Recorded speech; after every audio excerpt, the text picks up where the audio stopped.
हम्म। अब हम स्टार्ट करते हैं कंप्यूटर लैंग्वेज के बारे में। कंप्यूटर लैंग्वेज होता क्या है? ठीक है। कंप्यूटर लैंग्वेज ये एक तरह का फॉर्मल लैंग्वेज होता है। कंप्यूटर लैंग्वेज क्या होता है? एक तरह का फॉर्मल लैंग्वेज होता है जिसको हम यूज करते हैं कम्युनिकेट करने के लिए। जो भी हमारा इंस्ट्रक्शन होता है, जो भी हम इंस्ट्रक्शन देते हैं कंप्यूटर को, उसको करते रन करने के लिए, उसको अगर परफॉर्म करने के लिए हम कंप्यूटर लैंग्वेज का यूज करते हैं। तो एक तरह का ये क्या होता है?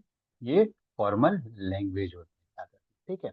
तो computer language is a formal language use to communicate the instruction to a computer. They uh, they enable developer to write the program that the computer can understand and execute। कहता है कि करते एक ये कंप्यूटर लैंग्वेज क्या है? एक तरह का फॉर्मल लैंग्वेज है जो कि कम्युनिकेट कर माने सिस्टम में कम्युनिकेट, जो भी इंस्ट्रक्शन दिया गया उसको कम्युनिकेट करने में हेल्प करता है, ठीक है। इसमें क्या है कि जो भी डेवलपर्स है, जो कि सॉफ्टवेयर डेवलपर होते हैं, वो इस तरह के प्रोग्राम लिखते हैं जिससे कंप्यूटर उसको अंडरस्टैंड करे एंड उसको एग्जीक्यूट करे। तो वो होता है कंप्यूटर लैंग्वेज होता है। This language design by specific syntax.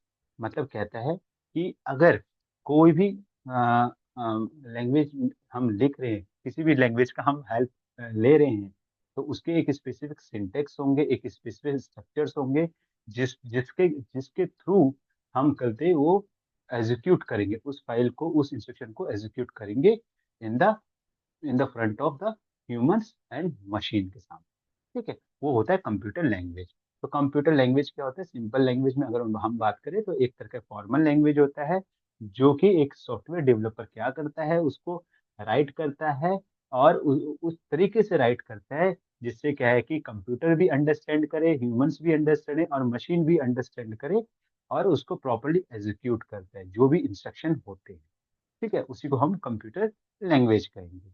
अब जैसे यहाँ पे देखिए कहते एक एक स्ट्रक्चर बनाया हुआ है। जैसे यहाँ पे एक स्ट्रक्चर बनाया कि प्रोग्रामर ने जस्ट कोड लिखा, उसको कोड लिखा, देन क्या है कि वो किस में लिखेगा? याद रखेगा, हाई लेवल लैंग्वेज में लिखेगा, ठीक है। हाई लेवल लैंग्वेज कौन कौन से हो गए? C++ हो गया, जावा हो गया, ठीक है, पाइथन हो गया। ये सारे क्या है? High level language. उसमें उन्होंने कोड्स लिखा, प्रॉपर सिंटेक्स में लिखा और प्रॉपर कोड लिखा। फिर क्या हुआ कि असेंबलर के पास चला गया। इसने असेंबलर ने क्या किया? जो हाई लेवल लैंग्वेज जो कोड्स लिखे हुए थे, उसने क्या है कि असेंबली लैंग्वेज का यूज करके उसने क्या किया? उसको लो लेवल लैंग्वेज में कन्वर्ट कर दिया, मतलब मशीन कोड में कन्वर्ट कर दिया। एंड आपके पास वो आउटपुट जनरेट होकर के आपके पास आ गया। तो ये एक प्रोसीजर होता है कंप्यूटर लैंग्वेज को एक एक प्रोसीजर होता है किसी भी फाइल्स को किसी भी इंस्ट्रक्शन को एग्जीक्यूट करने में, ठीक है। तो क्या है ये चीजें? अब आगे चलते हैं। कंप्यूटर लैंग्वेज के टाइप्स क्या होते हैं? तीन तरह के टाइप्स होते हैं। एक होता है मशीन लैंग्वेज होता है, दूसरा असेंबली लैंग्वेज होता है, एक हाई लेवल लैंग्वेज होता है। इससे पहले भी हमने जस्ट अभी थोड़ी देर पहले ही पढ़ा कि हमने देखा कि एक होता है प्रोसीजर प्रोग्रामिंग लैंग्वेज और एक होता है ऑब्जेक्ट ओरिएंटेड प्रोग्रामिंग लैंग्वेज। वो यूजर्स के हिसाब से होता है, ठीक है। ये होता है लेवल्स के हिसाब से कंप्यूटर लैंग्वेजेस, ठीक है। तो तीन तरह के लेवल लैंग्वेजेस होते हैं जिसमें क्या होते हैं? पहला मशीन लैंग्वेज होते हैं जिसमें हम सिंपली अगर हम बात करें तो ये बाइनरी कोड्स पे ही डिपेंड होता है। मतलब जो भी फाइल्स, जो भी चीज होगी, 0 और 1 में ही करते यू वर्किंग होगा, ठीक है। तो मशीन लैंग्वेज क्या है कि directly understood the computer hardware. Hardware directly understood करता है और मतलब अंडरस्टैंड करता है कि ये कोर्स आया है, इस कोर्स में ये फंक्शंस होना है। ये किस फॉर्म्स में रिटर्न होता है? बाइनरी फॉर्म्स में लिखा होता है, रिटर्न इन बाइनरी फॉर्म्स में लिखा होता है। मगर इसको समझना एक नॉर्मल ह्यूमंस के नेचर्स में नहीं है। तो ना समझ पाएगा ह्यूमन, ठीक है, ना रीड कर पाएगा ना राइट कर पाएगा।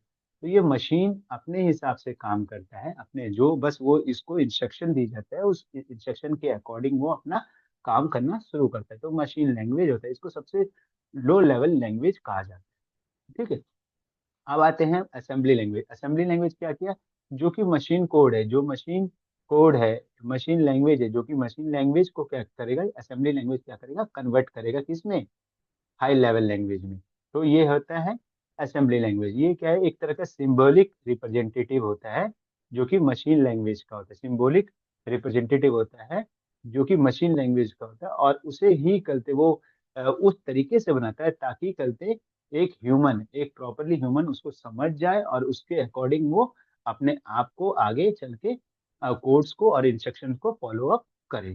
तो असेंबली लैंग्वेज का काम होता है। एंड हाई लेवल लैंग्वेज वो लैंग्वेज होता है जिसमें हम प्रॉपर एब्स्ट्रैक्ट्स एंड प्रॉपर चीजें इंस्ट्रक्शन देते हैं जो जो कि एक ह्यूमन अंडरस्टैंडिंग में होती है, इजीली टू राइट भी होता है।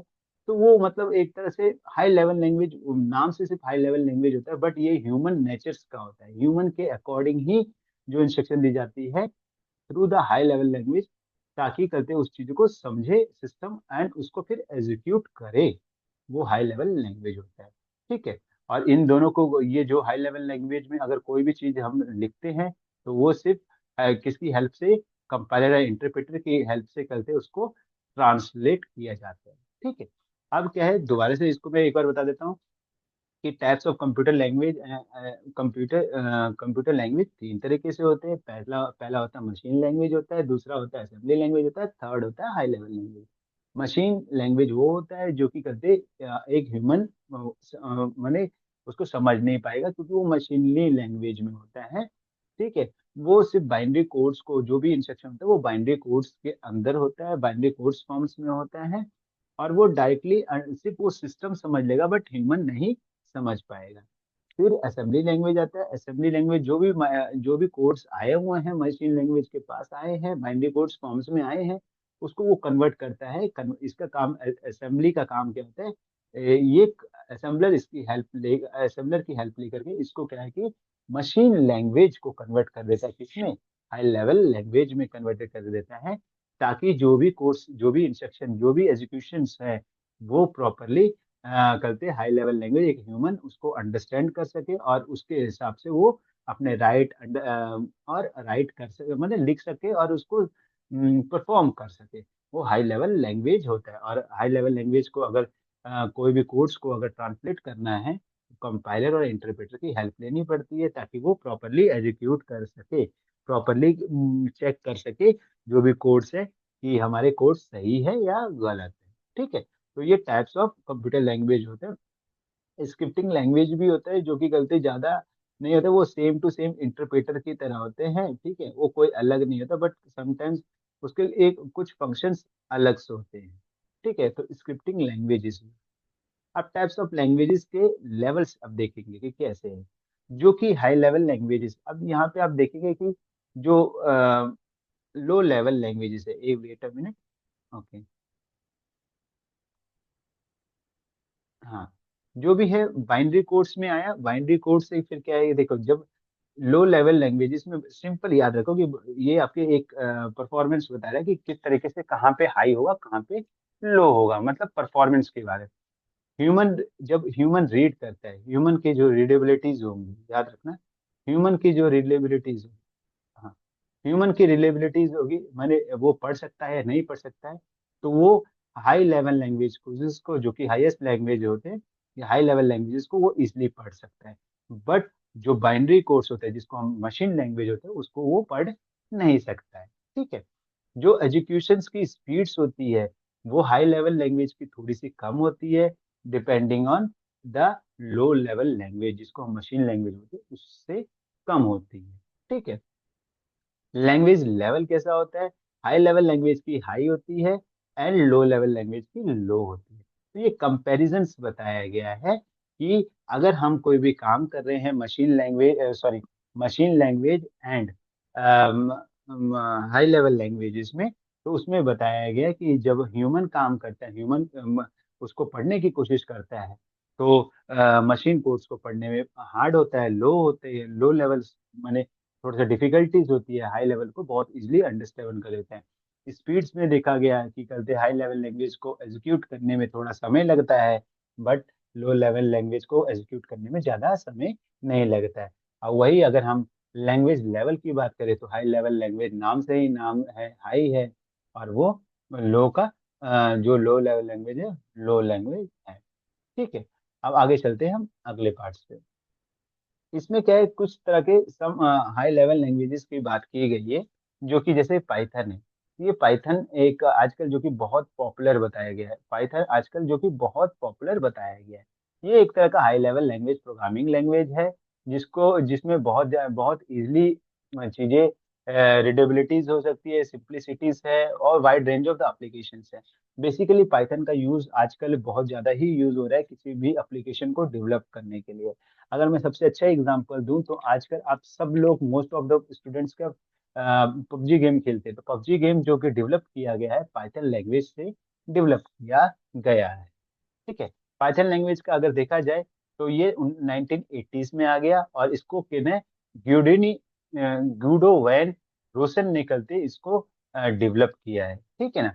1991 में इनका पाइथन का फर्स्ट जो ऑफिशियल वर्जन आया है, पाइथन 0.9.0 रिलीज हुआ है। ठीक है। इसके कुछ फीचर्स है। फीचर्स में क्या है कि ये इजली रीड है, रीडेबल है। ठीक है, इजली रीडेबल है, सिंपल है। इंटरप्रेटेड लैंग्वेज, मतलब इसको क्या है कि इसकी जो भी कोड्स है वो किसके लाइन बाय लाइन हो गया। क्रॉस प्लेटफॉर्म कंपेटिबिलिटीज है। अगर इसमें क्या है, पाइथन में क्या बहुत सारे प्लेटफॉर्म्स का हम यूज करें, मैंने वेरियस प्लेटफॉर्म्स में यूज कर सकते हैं। ऐसा नहीं है कि गलती से विंडोज में के करेंगे। अगर हमारे पास मैकबुक है तो मैकबुक में भी परफॉर्म कर सकते हैं, या हमारे पास लिनक्स ऑपरेटिंग सिस्टम्स हैं उसमें भी हम परफॉर्म कर सकते हैं। तो क्रॉस प्लेटफॉर्म्स कंपेटिबिलिटी, मैंने डिफरेंट डिफरेंट जितने भी प्लेटफॉर्म्स है, हर प्लेटफॉर्म्स में रीडेबल्स हो गए। इसकी करते कुछ अपने लाइब्रेरीज है, फ्रेमवर्क है, जहाँ पे करते वो अपने चीजों को रखता है, कलेक्शंस करता है। तो ये चीजें हैं आपके पाइथन रिलेटेड है। तो ये इतना इम्पोर्टेंट नहीं है, क्योंकि कहते हैं सिर्फ इसको आपको समझना है कि कहते पाइथन एक high level language, programming language है, जिसको हम जो कि एक ह्यूमन है इजिली रीड कर सकता है, सिंप्लिसिटीज में होती है। और जितने भी एप्लीकेशंस हैं उसको कहते डेवलप करने के लिए, उसको बनाने के लिए, उसको राइटअप, उसका कोड्स को राइटअप करने के लिए पाइथन का यूज किया जा सकता है। ठीक है। और ये सबसे बड़ी बात है कि इसमें क्या है कि पाइथन में इंटरप्रेटेड लैंग्वेज का यूज किया जाता है, इंटरप्रेटेड लैंग्वेज का यूज किया जाता है। और क्योंकि क्योंकि यूज किया जाता है क्योंकि इसका जो भी कोड्स होते हैं उसमें क्या है कि वो लाइन बाय लाइन चेक करता है, और जो भी प्रॉब्लम्स आती है वो फाइंड आउट करके इजिली एग्जीक्यूट कर देता है। ठीक है। तो ये चीज है।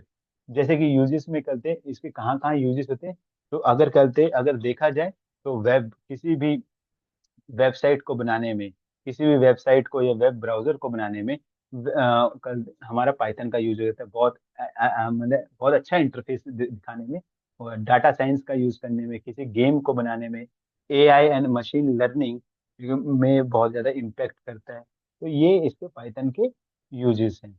अब आते हैं हम पाइथन के कुछ वो जो बेसिक कंपोनेंट्स है, जिसमें आप देखेंगे स्विंग्स लाइंस क्या होते हैं, कमेंट्स क्या होते हैं, कैसे कमेंट्स कैसे लिखते हैं। जैसे इसमें कमेंट्स कैसे लिख रहे हैं, हैश करके करते कमेंट्स लिखा जाएगा। ठीक है। इंपोर्ट्स कैसे करना है। ठीक है। अगर हमारे पास इंटरनल लाइब्रेरी है और एक्सटर्नल लाइब्रेरी है, तो एक्सटर्नल लाइब्रेरी से इंपोर्ट कैसे करना है। या करते हमारे पास इंटरनल लाइब्रेरी है, तो इंटरनल लाइब्रेरी से हमें करते कैसे फाइंड आउट करके उसको रन करना है, वेरिएबल्स कैसे यूज करने हैं। ठीक है। इंडेंटेशंस कैसे है, फंक्शंस कैसा है। तो वो सारे के सारी चीजें इसमें आपको बताया गया। साथ में ये बताया गया कि लूप्स क्या है, लूप्स में कैसे वो परफॉर्म करना है। तो ये अपने बेसिक कंपोनेंट्स ऑफ पाइथन से। ठीक है। अब आते हैं हम जावा प्रोग्रामिंग लैंग्वेज पे। ये कुछ प्रोग्रामिंग लैंग्वेज के बारे में हम बात कर रहे हैं, क्योंकि वैसे तो इतना जानना, ये पर्टिकुलर सब्जेक्ट्स है, और पर्टिकुलर सब्जेक्ट्स में हमें ज़्यादा उतना जानना जरूरी नहीं है, बट हमें थोड़ी थोड़ी चीज़ें पता होनी चाहिए कि करते पाइथन कहाँ यूज हो रहा है, या करते हमें जावा कहाँ यूज हो रहा है, या वो किस तरीके से चीज़ें रहती है। ठीक है। अब हम जावा प्रोग्रामिंग लैंग्वेज के बारे में, कि जावा प्रोग्रामिंग लैंग्वेज क्या है, एक हाई लेवल लैंग्वेज है। ये ऑब्जेक्ट ओरिएंटेड प्रोग्रामिंग लैंग्वेज है। ठीक है। जावा programming language high level language है, ऑब्जेक्ट ओरिएंटेड प्रोग्रामिंग लैंग्वेज है, जिस जो कि डिजाइन जेम्स गोसलानी ने किया था, जेम्स गोसलानी ने किया था। और ठीक है, जेम्स गोसलानी क्या थे, एक सन माइक्रो सिस्टम्स के इंजीनियर थे, जो कि आज सन माइक्रो सिस्टम्स और एक कल का पार्ट है। ठीक है। तो ये Java operating system, Java programming language simple याद रखना है कि एक ये ऑब्जेक्ट बेसिस पे काम करता है, कि हमारा एक कोई भी काम करना है, उसका पर्टिकुलर ऑब्जेक्ट्स क्या है, उस ऑब्जेक्ट्स को देख करके जावा प्रोग्रामिंग लैंग्वेज को राइट अप किया जाए, जावा प्रोग्रामिंग लैंग्वेज में राइट अप किए जाता है, ठीक है। और इसमें सबसे ज्यादा हेल्प करता है जेवीएम। जेवीएम होता है जावा वर्चुअल मशीन होती है, ये इस सारे के सारे कोड्स को रन करने में हेल्प करता है, ठीक है। अभी क्या है कि अगर इसकी हिस्ट्री की बात कर दी जाए, तो ये जेम्स गोसलानी, गॉसलिंग जिसको हम लोग बोलेंगे, जो कि एक सॉफ्टवेयर इंजीनियर, जो कि एक सॉफ्टवेयर और एक मैथमेटिशियन थे। वो उन्होंने, जब वो सन माइक्रो सिस्टम में काम करते थे, तब उन्होंने 1991 में उन्होंने डेवलप किया था। बाद में चल के सन माइक्रो सिस्टम और एक कल का पार्ट बन गया। अब सबसे इम्पोर्टेंट बात है जावा प्रोग्रामिंग लैंग्वेज, जो कि वर्क करता है वोरा पे। वोरा मतलब कहता है राइट वन रन एनीवेयर। मतलब आपने जहाँ काम एक बार जहाँ लिखा है, ऐसा नहीं है कि करते वो आप कॉपी करके कहीं और रन नहीं कर सकते। आप एक बार लिख लिया और कहीं भी आप दुनिया के किसी भी कोने में आप उसको रन करें, किसी भी प्लेटफॉर्म्स में आप रन करना चाहते हैं, तो वो रन कर सकते हैं। ये बिल्कुल फ्री है, इसमें कोई आपके कॉपीराइट्स नहीं आएंगे, डीबग्स नहीं आएंगे, या प्रॉब्लम्स, एरर डिडक्शंस नहीं आएंगे comparison of other programming language में। तो इनका मेन प्रिंसिपल यही है कि ये वोरा पे काम करते हैं। वोरा मतलब मीन्स राइट वंस, एक बार लिखो और कहीं भी आप उसको यूज करो, तो वो जावा प्रोग्रामिंग लैंग्वेज में यूज किया जाता है, ठीक है। और जावा प्रोग्रामिंग लैंग्वेज क्या है, जावा जो भी है कंपाइलर क्या बाइट कोड में इसको कन्वर्ट करता है, ठीक है। अब यहाँ पे आ जाते हैं, तो ये जावा प्रोग्रामिंग लैंग्वेज के बारे में है। ये सिंपल है, ये ऑब्जेक्ट ओरिएंटेड प्रोग्रामिंग लैंग्वेज है। और याद रखिएगा कि जावा प्रोग्रामिंग लैंग्वेज में बेस आपका क्लास एंड ऑब्जेक्ट्स पे ज्यादा काम होगा, ठीक है। इन्हीं दोनों पे काम होता है, बाकी किसी पे काम नहीं होता है। इसके कुछ कंपोनेंट्स है, जैसे कंपोनेंट में हो गया, पहला हो गया जावा डेवलपमेंट किट्स। ये जावा डेवलपमेंट किट्स क्या है, इसमें क्या है जावा डेवलपमेंट किट्स में कि कंपाइलर एंड एजुकेशन दोनों फाइल्स आएंगी, ठीक है। जिसको हम जैविक कंपाइलर्स भी बोलते हैं, जैविक कंपाइलर्स भी बोलेंगे, और जैविक रन टाइम इन्वायरमेंट। एक चीज बहुत इंपॉर्टेंट होती है किसी भी प्रोग्रामिंग लैंग्वेज में, इन्वायरमेंट इन्वायरमेंट वेरिएबल सेट करना। इन्वायरमेंट वेरिएबल सेट इसलिए किया जाता है ताकि उसका पर्टिकुलर जो भी प्रोग्रामिंग हम लिख रहे हैं, जो भी प्रोग्राम्स हम लिख रहे हैं, वो प्रॉपर पर्टिकुलर पाथ पे ही करते पहुंचे, और प्रॉपरली उसके लिए वो प्रॉपरली रन करे, ठीक है। तो वो जेडीके करते, जावा प्रोग्रामिंग लैंग्वेज में क्या है कि जावा प्रोग्रामिंग लैंग्वेज में जेडीके हेल्प करता है। जेडीके में कंपाइलर भी आ जाता है और एजुकेशन फाइल भी आ जाता है वहाँ पे, और साथ ही साथ इन्वायरमेंट वेरिएबल्स भी इसमें कनेक्टेड होता है ताकि वो पर्टिकुलर पाथ में वर्क कर सके, ठीक है। जावा रन टाइम इन्वायरमेंट है कि जैसे कि कोई लाइब्रेरी हो, जावा वर्चुअल मशीन कंपोनेंट्स, मैंने ये सारी की सारी चीजें, ये जैसे एक जेआरई क्या होता है, एक तरह का लाइब्रेरी हो, जैसे मैंने आपको बताया ना इन्वायरमेंट वेरिएबल्स। इन्वायरमेंट वेरिएबल्स में क्या है, एक तरह का करते आपको पाथ हुआ जहाँ पे आपको पर्टिकुलर लाइब्रेरीज के लिए करते सारी की सारी चीजें मौजूद होंगी, और वो वहां से आप करते कुछ अगर परफॉर्म करना चाहते हैं, तो जेवीएम की हेल्प से वो आप उसको परफॉर्म कर सकते हैं, ठीक है। जावा वर्चुअल मशीन्स होता है, जो कि एक प्लेटफॉर्म इंडिपेंडेंट होता है। वो क्या करता है, जावा कोड्स को, जावा बाइट कोड को कन्वर्ट कर देता है किस कोड्स में, मशीन्स कोड में। जेवीएम ही सबसे बड़ा इंपॉर्टेंट फैक्टर्स होता है, जो कि करते क्या करते हैं, आपके जितने भी बाइट्स कोड्स हैं, बाइट कोड कौन कौन से हुए, जीरो और वन। जीरो और वन को किस में कन्वर्ट कर देते हैं, मशीन्स कोड्स में। नहीं, bytes code, sorry, bytes codes वो होंगे जो कि आपने लिखे होंगे, जो भी आपने जावा प्रोग्रामिंग लैंग्वेज में जो कि कोड्स लिखे होंगे, उसको किस में कन्वर्ट कर देगा, मशीन कोड में। मशीन कोड कौन से होते हैं, बाइनरी कोड्स, ठीक है। और बस इसके लिए होस्ट प्लेटफॉर्म होना बहुत जरूरी है। बाकी लाइब्रेरीज हैं कि जहाँ पे करते सारे की सारी चीज़ों को स्टोर किए जाते हैं, ठीक है। तो ये हमारे कुछ कंपोनेंट्स और जावा प्रोग्रामिंग लैंग्वेज के फीचर्स में आपको यहाँ देख सकते हैं। जावा प्रोग्रामिंग लैंग्वेज क्या है, ऑब्जेक्ट ओरिएंटेड प्रोग्रामिंग लैंग्वेज है। मतलब एक पर्टिकुलर ऑब्जेक्ट्स पे काम करता है, एक पर्टिकुलर क्लासेस पे काम करता है। Simple and easy to learn है, इसमें कोई हार्ड नहीं है। और ये बोलते हैं ना, अगर एक चीज आप ये लोग ध्यान रखेगा कि फादर ऑफ, अगर मैं पूछूं कि father of all the programming language, तो मैं सबसे पहले जावा को ही कहूंगा, क्योंकि जिसने जावा सीख ली वो सारी दुनिया की सारे के सारे प्रोग्रामिंग लैंग्वेज सीख सकता है और सारे के सारे प्रोग्रामिंग लैंग्वेज में काम कर सकता है। ठीक है। मल्टी थ्रेड्स हो गए, ये करते ये हाईली इंटरेक्टिव होता है, हाईली रिस्पॉन्सिबिल एप्लीकेशंस होता है। कोई भी प्रॉब्लम्स आएगा तुरंत करते इंटरेक्ट कर देगा, तुरंत आपको रिस्पॉन्स दे देगा, ये प्रॉब्लम आ रही है, ये प्रॉब्लम आ रही है, ये डायरेक्टली है। और ये बहुत ही हाई परफॉर्मेंस दे देता है time to time comparison of other programming language. ठीक है ना। तो ये और ये प्लेटफॉर्म इंडिपेंडेंट होता है। अभी तक आप देखोगे कि करते इन बहुत सारी चीजें में देखेंगे पाइथन क्या डिपेंडेंट होता है, मगर ये क्या है इंडिपेंडेंस होता है। इसमें करते किसी इसमें क्या है, ये अपना अपने अपने धुन में काम करते हैं, अपने धुन में ही सारी चीजों को फंक्शन को परफॉर्म करता है। ठीक है, तो ये सबसे बड़ी चीज है ये जावा प्रोग्रामिंग लैंग्वेज में। ठीक है, इसमें ओके। अब जावा प्रोग्रामिंग लैंग्वेज में आप क्या क्या चीजें कर सकते हैं। हैं तो आपका अगर कोई वेब सर्वर्स बनाना है उसमें हेल्प कर सकता है, या आपको डेस्कटॉप है या बिग डाटा टेक्नोलॉजीज का यूज करना है, या बिजनेस एप्लीकेशंस डेवलप करना है, या कोई भी चीज़ है वो आप करते जावा प्रोग्रामिंग लैंग्वेज में यूज कर सकते हैं। ठीक है। अब आते हैं हम C plus plus and PHP। ठीक है। सी प्लस प्लस क्या है कि इसने ब्रिजेन स्टोर स्टोर स्ट्रिप ने करते रिलीज बनाया था 1985 में, इनकी हिस्ट्री है। और ये भी कहते ऑब्जेक्ट ओरिएंटेड प्रोग्रामिंग लैंग्वेजेस है। ठीक है। इस ये भी ऑब्जेक्ट ओरिएंटेड प्रोग्रामिंग लैंग्वेज है। इसमें भी कहते हैं आपके कंपाइल्ड लैंग्वेजेस, जो भी कोड्स होंगे उसको कंपाइल करेगा और फिर कंपाइलर क्या कंपाइल करेगा एंड देन उसको एग्जीक्यूट करेगा। इसके भी कुछ करते हैं स्टैंडर्ड लाइब्रेरीज होती हैं। ठीक है। मल्टीपल पैराडिग्मिज्म होती है, सपोर्ट प्रोसीजर, मैंने बहुत सारी चीजें होती हैं इसमें जो कि करते फंक्शंस की जा सकती हैं। ठीक है। और PHP जिसको हम आप कहते हैं वेब डेवलपमेंट्स के लिए यूज करते हैं। PHP हमारा वेब वेब डेवलपमेंट्स के लिए यूज किया जाता है। तो इसका करते जो रसमस लेडफ लेडफ रसमस लेडफ ने करते 1995 में करते डेवलप किया था। ठीक है। ये बेसिकली क्या है, इसका जो फुल फॉर्म है पर्सनल होम पेज है। ठीक है। बाकी इसका यूज क्या है कि HTML के साथ यूज किया जाता है किसी भी चीज को करते हैं, किसी भी वेब ब्राउजर को और वेब डेवलपमेंट्स को परफॉर्म करने के लिए। ठीक है। ये ओपन सोर्स होता है, इसमें कोई ओपन सोर्स दो तरह की चीजें होती है, याद रखना करते अगर सोर्स की बात करूँ, सोर्स में दो तरह की चीजें होती है, एक ओपन सोर्स होता है, एक क्लोज सोर्स होता है।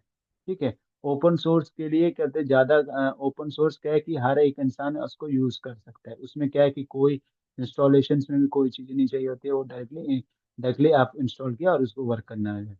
क्लोज रिसोर्स में आपको क्या प्रोडक्ट की रिक्वायरमेंट होता है और पर्टिकुलर करते एक इंस्ट्रक्शन को प्रॉपरली फॉलो अप करना है। मैंने क्लोज रिसोर्स थोड़ा सा डिफिकल्टी होता है for the installation also, for the working conditions also, and for the instructions also, but open resource है easily to understand, easily to work होता है। ठीक है। इसमें कोई ज्यादा नहीं है, इसको डायरेक्टली इंस्टॉल किया और फिर रन करना शुरू हो गया, कहीं प्रॉब्लम आई चलो भैया करके देख लेंगे और हो जाएगा।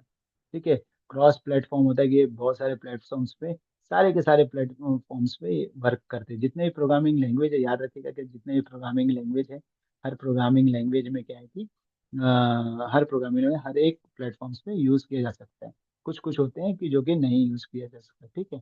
और सबके पास अपनी अपनी लाइब्रेरीज होती हैं जहाँ पे करते हैं उन्होंने अपने सारे डाटा को करते स्टोर करते हैं। ठीक है। तो ये आपके कुछ सम प्रोग्रामिंग लैंग्वेजेस आ गए। अब आते हैं हम एल्गोरिदम्स पे। एल्गोरिदम सबसे इम्पोर्टेंट होता है कि आपके सिलेबस में एल्गोरिदम्स को जानना बहुत जरूरी है। ठीक है। एल्गोरिदम क्या होता है, सिंपल भाषा में अगर बात करूं, किसी भी प्रॉब्लम्स को, किसी भी मैथमेटिकल प्रॉब्लम्स को, या किसी भी लॉजिकल प्रॉब्लम्स, या कोई भी प्रॉब्लम्स है, उसको हम स्टेप बाय स्टेप सॉल्व करेंगे, उसी को हम क्या बोलते हैं, अल्गोरिदम्स करेंगे, अल्गोरिदम कहते हैं। ठीक है। कोई भी स्टेप, कोई भी प्रॉब्लम्स हो, कैसी भी चीजें हो, या कोई भी टास्क हो, उसको हम परफॉर्म कैसे करते हैं। अगर हम स्टेप बाय स्टेप, मैंने पहले ये किया फिर वो किया फिर मैंने स्टेप बाय स्टेप करेंगे तो उसको ही एल्गोरिदम कहते हैं। फॉर एग्जाम्पल के तौर से अगर मैं एक छोटा सा एग्जाम्पल ले लूँ, मैं छोटा सा एग्जाम्पल ले लूँ, जैसे मैंने लिखा कि कहते एक एक छोटा सा ये लिखा 5 + 5 × 5 डिवाइड बाई 5 -5 + 5। ये मैंने एक प्रॉब्लम्स लिखी। इस प्रॉब्लम को सॉल्व करने के लिए मेरे को क्या है कि स्टेप बाय स्टेप चलना पड़ेगा। मीन्स पहले बॉड मास देखना पड़ेगा, पहले बॉड मास से इसको सॉल्व होगा। ठीक है, कि देखा जाएगा कि बॉड मास में पहले क्या होगा, देखना ब्रैकेट तो नहीं है, फिर उसका देखा डिवीजन फैक्टर को सॉल्व किया जाएगा, फिर जो आएगा आंसर फिर उसको मल्टीप्लीकेशन, फिर प्लस का होगा, फिर माइनस का होगा।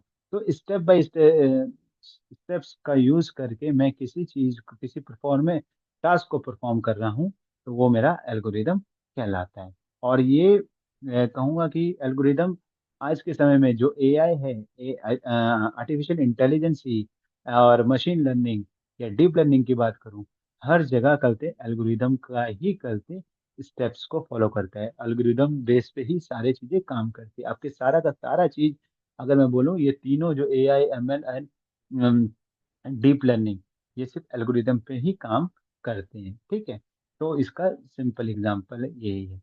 एल्गोरिदम स्टेप बाय स्टेप्स किसी भी स्पेसिफिक टास्क को या किसी भी प्रॉब्लम को सॉल्व करने का प्रोसीजर्स होता है। स्टेप बाय स्टेप्स हम सॉल्व करते हैं या परफॉर्म करते हैं, उसी को हम एल्गोरिदम कहते हैं। ठीक है, एल्गोरिदम।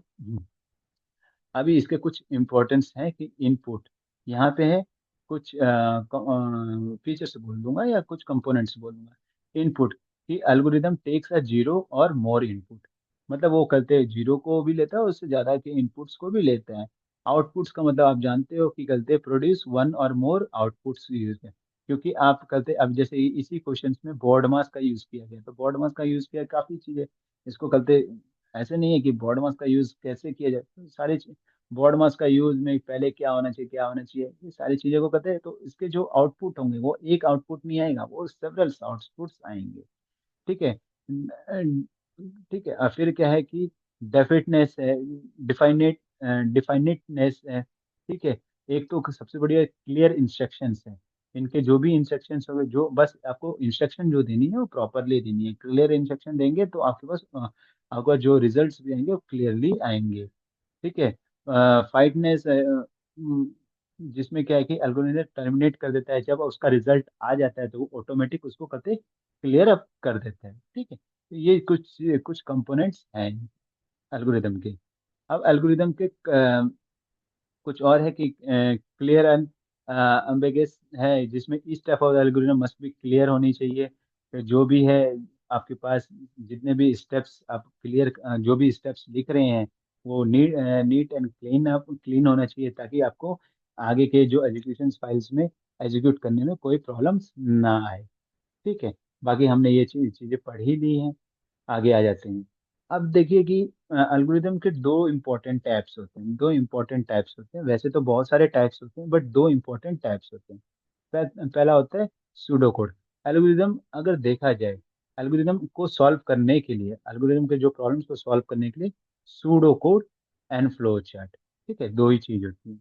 ठीक है, सूडो कोड होता है किसी भी प्रॉब्लम्स को या किसी भी टास्क को हम जब डिस्क्रिप्टिव मैनर में सॉल्व कर रहे हैं, डिस्क्रिप्टिव मैनर में सॉल्व कर रहे हैं, तो समझ लेना वो सूडो कोड है। जैसे कि मैंने उस समय में एग्जांपल दिया ना, 5 + 5 डिवाइड बाई 5 इंटू 5 -5 इंटू 5, ये कर दिया। तो ये क्या, अगर मैं इसी प्रॉब्लम को अगर मैं करते एक स्टेप बाय स्टेप करूँ, पहले डिवाइड करूँ, तो 5 + 1 इंटू 5 - 5 इंटू 5, तो ये मैं डिस्क्रिप्टिव मैनर में सॉल्व कर रहा हूँ, उसको क्या करूंगा, सूडो कोड कहूंगा।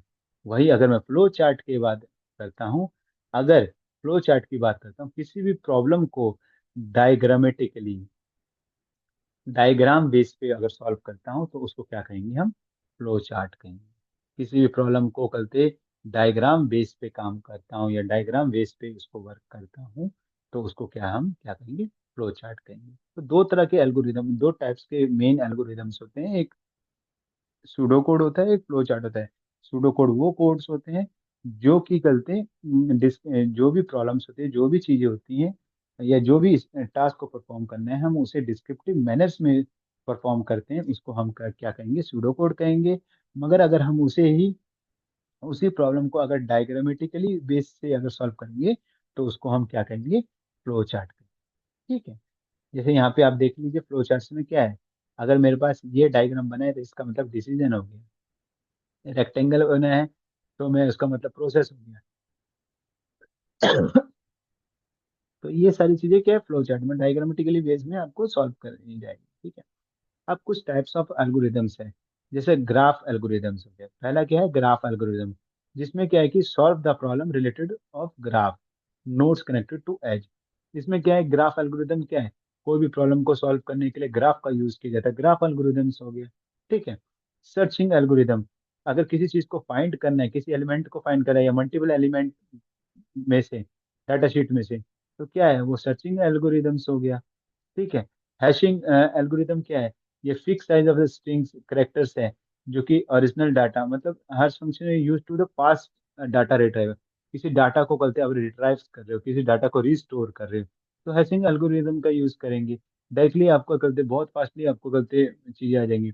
शॉर्टिंग एल्गोरिदम, किसी बहुत सारे डाटा है, बहुत बड़ा लंबा चौड़ा डाटा है, उसमें उस डाटा को अपने किसी चीज को शॉर्टिंग करना है, चाहे वो ग्राफिकली मैनर्स में हो या न्यूमेरिकल मेथड में हो या डायग्रामेटिकली मेथड में हो, आपको अगर फाइंड आउट करना है, वो शॉर्टिंग एल्गोरिदम्स हो गया। ठीक है। रेस्क्यूज रेस्क्यूज एल्गोरिदम, ये क्या है, किसी प्रॉब्लम को कहते हैं solving the smaller incident some problem, मतलब किसी प्रॉब्लम को सॉल्व करने के लिए किसी प्रॉब्लम का एग्जांपल लेकर के सॉल्व करना है, उसको रेस्क्यू एल्गोरिदम किया जाते हैं। ठीक है। बैक ट्रैकिंग एल्गोरिदम वो होते हैं जो कि कहते पार्शली सॉल्यूशन देते हैं, नॉट सुटेबल, जो मैंने डिस्कार्ड कर देता है, पार्शली सॉल्यूशन को डिस्कार्ड कर देते हैं, और वो पूरी जो भी आपके पास है पूरा का पूरा डिटेल्स को चेक चुक करके आपके पास जो एग्जैक्टली करते हैं आपको फाइंड आउट करके देता है, उसको बैक ट्रैकिंग एल्गोरिदम कहते हैं। डायनेमिक प्रोग्रामिंग एल्गोरिदम वो एल्गोरिदम्स होते हैं जिसमें कहते हैं अगर कोई चेंजेस करनी है या ब्रेकिंग डाउन करनी है, तो उसको कहते हैं डायनेमिक प्रोग्रामिंग। और डायनेमिक का मतलब ही होता है चेंजिंग करना मॉडिफाई करना according to the current scenario. तो डायनेमिक प्रोग्रामिंग लैंग्वेज क्या होता है, एल्गोरिदम क्या होता है कि कहते हैं कोई भी चीज को सॉल्व करना, ब्रेक डाउन करके उसको सॉल्व करना, तो ये क्या है, डायनेमिक प्रोग्रामिंग लैंग्वेज कहलाता है। डिवाइड एंड कंक्यूर एल्गोरिदम, डिवाइड ये क्या है, ये सारे के सारे प्रॉब्लम्स को छोटे छोटे भागों में बांटना, और छोटे छोटे भागों को करते उसको फिर वन बाई वन उसको सॉल्व करना, वो डिवाइड एंड कंक्यूर एल्गोरिदम कहलाता है। ठीक है। अब ब्रूट फोर्स एल्गोरिदम क्या है, ब्रूट फोर्स एल्गोरिदम क्या है कि जितने भी प्रॉब्लम्स हैं, माने कोई भी प्रॉब्लम्स है उसको कितने तरीके से सॉल्व किया जा सकता है, माने उसको कहते हैं हम ब्रूट फोर्स एल्गोरिदम कहते हैं। किसी भी प्रॉब्लम को, ऐसा नहीं है कि किसी भी प्रॉब्लम को एक ही चीज से सॉल्व किया जा सकता है, नहीं, उसके सेवरल मेथड हो सकते हैं जिससे वो सॉल्व होता है। तो वो ब्लूटूथ फोर्स एल्गोरिदम क्या कहता है कि कहते हैं जितने भी प्रॉब्लम्स हैं उसको कहते हैं कितने पॉसिबल सॉल्यूशंस हैं उसको सॉल्व करने के लिए, और उसमें से बेस्ट सॉल्यूशन निकालना, उस पे काम करना, ब्रूट फोर्स एल्गोरिदम कहलाता है। ठीक है। आगे आ जाते हैं हम, condition in pseudo code. Pseudo code में चार तरह के कंडीशंस आते हैं। एक्चुअली सूडो कोड का मैंने अभी जस्ट ही बताया कि सूडो कोड क्या होता है। सूडो कोड वो होता है कि एल्गोरिदम्स का ही पार्ट होता है, एल्गोरिदम का ही पार्ट होता है, माने एक मेन टाइप्स होता है जिसमें हम कहते हैं जो अपने प्रॉब्लम्स को है सॉल्व करेंगे, वो किस में, डिस्क्रिप्टिव मैनर में सॉल्व करते हैं। तो इसके कुछ कंडीशंस हैं जिसको फॉलो अप करेंगे। If then else statement. हाँ, ये देखिए, एक मिनट हाँ, okay. If then else statement, nested if else statement and switch case statement. अब इसको थोड़ा सा समझ लेते हैं। फॉर एग्जाम्पल क्या है, अगर इफ इफ देन, पहले हम इसको देखते हैं। मैं लिखता हूं कि अगर मैं लिखता हूं कि जिस वोटर कार्ड बनाने के लिए, मैं लिखता हूँ कि वोटर कार्ड बनाने के लिए मिनिमम मिनिमम एज कितनी होनी चाहिए, ग्रेटर देन और इक्वल टू 18 होनी चाहिए। तो ये क्या है, ये स्टेटमेंट है, ये इफ देन स्टेटमेंट है। क्या है, इफ देन स्टेटमेंट। ठीक है। अब इफ देन स्टेटमेंट, उसने मैंने बोला कि अगर जिसकी एज वोटर कार्ड बनाने के लिए वोटर कार्ड बनाने के लिए अगर किसी की एज 18 साल से कम है, 18 साल से कम है, बट 16 साल से ऊपर है, ठीक है, उस कंडीशन में, गार्डियन की कंडीशन में उसको बनाया जा सकता है। तो वो इफ देन एल्स स्टेटमेंट होगी। ठीक है। नेस्टेड स्टेटमेंट क्या कहलाता है कि अब नेस्टेड है कि इफ देर, मैंने बोला कि जिसकी 18 साल से है, जिसका 18 साल से ज्यादा है और जिसका गलती 18 साल और इक्वल टू है उसके है, तो इन दोनों केस में गलती हम बना सकते हैं, नहीं बना सकते हैं, depending on the depending on the decision. तो ये गलती नेस्टेड इफ एल्स स्टेटमेंट हो गया। और स्विच केस स्टेटमेंट हो गया।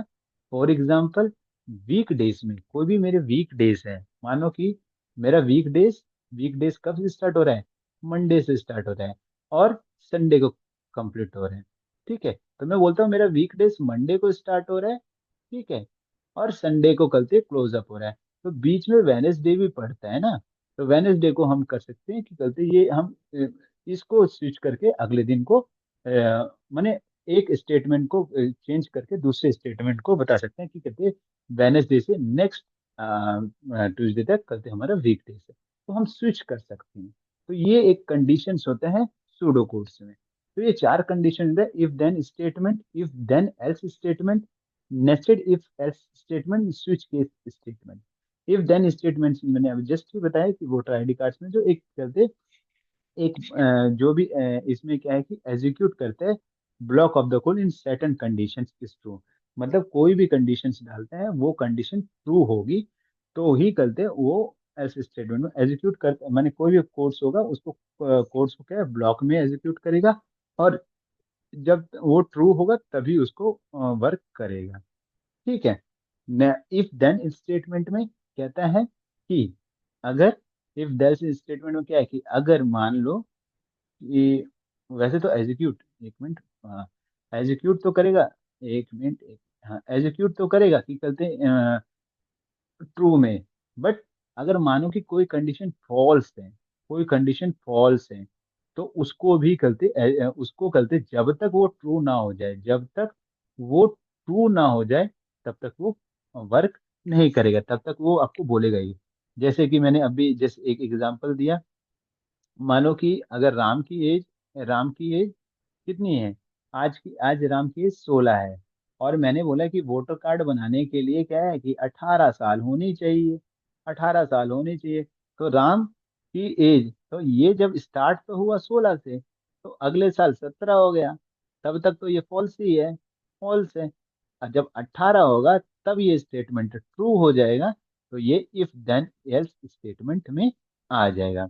नेस्टेड वाले में क्या है, एक कंडीशन बेसिस पे होता है कि गलती या तो गलती वो है या तो वो है, दोनों को माने प्रॉपरली सीक्वेंस, माने एक कंडीशन दे दिया जाएगा कि अगर मानो फॉर एग्जांपल कि वोटर आईडी का वोटर आईडी कार्ड बनने की वोटर आईडी कार्ड बनने की करते जो एज है वो 18 से है और मैक्सिमम कितनी है, ये, तो ये 65, सॉरी 65, तो इससे और इससे इन दोनों के बीच में जो है वो नेस्टेड हो जाएगा। ठीक है। स्विच केस में है कि कहते हम स्विच कर देंगे कि जैसे अभी 18 है तो 25 को कर देते कि भैया आप 25 से 65 तक एज वाले को ही करते बनेगा करते वोटर आईडी कार्ड, तो करते कुछ चीजों को चेंजेस किया जा सकता है, तो वो हमारे स्विच केस स्टेटमेंट ले आए कहा जा सकता है। यहाँ पे देख लीजिए आप लोग, लिखा होगा कि कंपेयर करता है variables and against the multiple possible values. ठीक है, ये आपका स्विच केस स्टेटमेंट हो गया। ठीक है। अब ये है कि कंबाइनिंग कंडीशन, कंबाइनिंग। अब देख लीजिए, मैं थोड़ी सी चीजें आप लोगों को बताने की कोशिश करूंगा जो कि बहुत इंपॉर्टेंट है। देखो, दो तरह के ऑपरेटर्स होते हैं, दो तरह के इंपॉर्टेंट ऑपरेटर होते हैं, एक एल्गोरिदम्स में भी बोलूंगा, एक कंप्यूटर लैंग्वेजेस में भी बोलूंगा। पहला होता है कंपैरिजन ऑपरेटर, पहला होता है कंपैरिजन ऑपरेटर, कंपैरिजन ऑपरेटर, ठीक है। और दूसरा होता है लॉजिकल ऑपरेटर। लॉजिकल ऑपरेटर में क्या होता है, एंड, और नॉर, ये तीन ऑपरेटर्स, ठीक है। ये क्या होते हैं, लॉजिकल ऑपरेटर्स में आते हैं। कंपैरिजन ऑपरेटर्स में क्या होते हैं, वो सिंबल्स होते हैं जिसका उपयोग करके हम कंपैरिजन करते हैं, जैसे कि इक्वल टू हो गया, ग्रेटर देन, लेस देन, ठीक है, लेस देन इक्वल टू हो गया, ग्रेटर देन इक्वल टू हो गया। तो ये क्या है, ये कंपैरिजन करने में यूज होते हैं। तो दो तरह के ऑपरेटर्स यूज होते हैं किसी भी कोड्स में। पहला होता है operator condition comparison operators, and दूसरा होता है लॉजिकल ऑपरेटर्स, ठीक है।